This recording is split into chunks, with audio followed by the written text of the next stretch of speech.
Je, kifaa chako kinahitaji kutengenezwa? Tunatoa uchunguzi wa bure.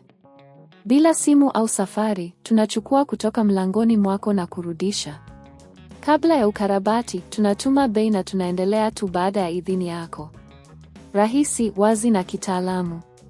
Kiungo kiko kwenye maelezo. Kwanza, hakikisha kuwa unayo vifaa vyote vinavyohitajika kabla ya kuanza. Utahitaji screwdriver ya nyota, betri mpya ya kioo na dawa ya kusafisha.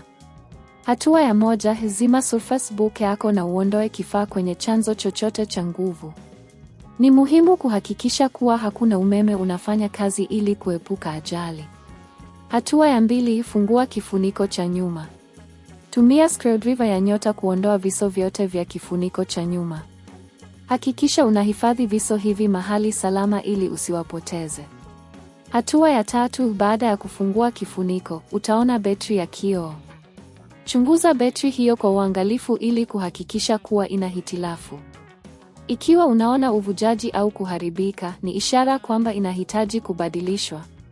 Hatua ya nne, kuondoa betri ya zamani, unahitaji kuondoa nyaya zinazounganisha betri hiyo. Tumia screwdriver kuondoa screws zinazoshikilia nyaya hizo. Hakikisha unachukua picha au video ya jinsi nyaya zilivyoungana ili uweze kuziunganisha tena kwa urahisi. Hatua ya tano, baada ya kuondoa nyaya, sasa unaweza kuondoa betri ya zamani kwa kuifunika kwa upole. Epuka kutumia nguvu nyingi ili usiharibu sehemu nyingine. Hatua ya sita, chukua betri mpya na uihakikishe ina sifa zinazofanana na ile ya zamani. Weka betri mpya mahali ambapo betri ya zamani ilikuwapo. Unganisha nyaya kama ulivyofanya awali na hakikisha screws zimefungwa vizuri. Hatua ya saba, kabla ya kufunga kifuniko cha nyuma, hakikisha kuwa umefanya uchunguzi wa bure wa betri mpya.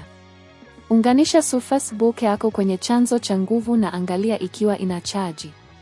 Ikiwa betri inachaji vizuri, unaweza kuendelea na hatua inayofuata. Hatua ya 8, fungua kifuniko cha nyuma na uweke screws zote ulizoziondoa. Hakikisha kuwa screws zote zimefungwa vizuri ili kuepuka matatizo ya baadaye.